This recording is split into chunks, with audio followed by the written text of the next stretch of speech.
was old enough to pack off to school and relations, and after that she'd decided she was done with him. She was too busy enjoying father's fortune and influence to bother with her own son. Paine had exploded into rage for a time, until he'd reached his majority at 21 and had travelled home to confront them both. No, he couldn't bear to remember that fiasco. The humiliation of that particular rejection still sent pain screaming through him.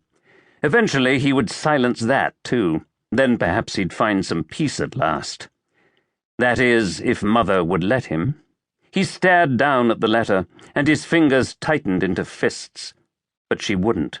She'd poisoned his childhood, and now that Father was dead and Pierce had inherited everything, she thought to make it all go away. She'd been trying ever since the funeral, 2 years ago. When she'd mentioned his coming home, he'd asked her why it had taken his father's death for her to allow it. He'd expected a litany of patently false excuses, but she'd only said that the past was the past. She wanted to start anew with him. He snorted. Of course she did. It was the only way to get her hands on more of Father's money than what had been left to her. Well, to hell with her. She may have decided she wanted to play the role of mother again, but he no longer wanted to play her son. Years of yearning for a mother who was never there, for whom he would have fought dragons as a boy, had frozen his heart. Since his father's death, it hadn't warmed 1 degree. Except that every time he saw one of her letters, choking back a bitter curse, he tossed the unopened letter to his secretary, Mr. Boyd. One thing he'd learned from the last letter she'd written him, when he was a boy, was that words meant nothing, less than nothing, and the word love in particular was just a word. "Put that with the others," he told Boyd. "Yes, my lord." There was no hint of condemnation, no hint of reproach in the man's voice. Good man, Boyd. He knew better. Yet Pierce felt the same twinge of guilt as always. Damn it, he had done right by his mother, for all that she had never done right by him. Her inheritance from Father was entirely under his control. He could have deprived her if he'd wished, another man might have, but instead he'd set her up in the estate's dower house with plenty of servants and enough pin money to make her comfortable. Not enough to live extravagantly, he couldn't bring himself to give her that, but enough that she couldn't accuse him of neglect.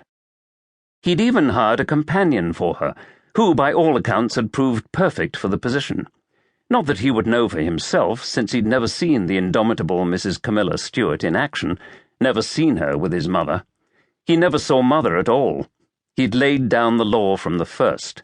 She was free to roam Montcliff, his estate in Hertfordshire, as she pleased when he wasn't in residence, but when he was there to take care of estate affairs, she was to stay at the dower house and well away from him. So far she'd held to that agreement. But the letters came anyway, 1 a week, as they had ever since Father's death. 2 years of letters piled in a box now overflowing, all unopened.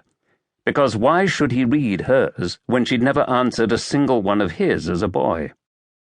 Besides, they were probably filled with wheedling requests for more money now that he held the purse strings. He wouldn't give in to those, damn it. "My lord, Mrs. Swanton has arrived," his butler announced from the doorway. The words jerked him from his oppressive thoughts. "You may send her in." Boyd slid a document onto Pierce's desk, then left, passing Mrs. Swanton as he went out. The door closed behind him, leaving Pierce alone with his current mistress. Blonde and blue-eyed, Eugenia Swanton had the elegant features of a fine lady and the eloquent body of a fine whore. The combination had made her one of the most sought-after mistresses in London, despite her humble beginnings as a rag-mannered chit from Spitalfields. When he'd snagged her 3 years ago, it had been quite a coup, since she'd had dukes and princes vying for her favours. But the triumph had paled somewhat in recent months. Even she hadn't been able to calm his restlessness. And now she was scanning him with a practised eye, clearly taking note of his elaborate evening attire as her smile showed her appreciation. Slowly, sensually, she drew off her gloves in a maneuver that signalled she was eager to do whatever he wished. Last year, that would have had him bending her over his desk and taking her in a most lascivious manner.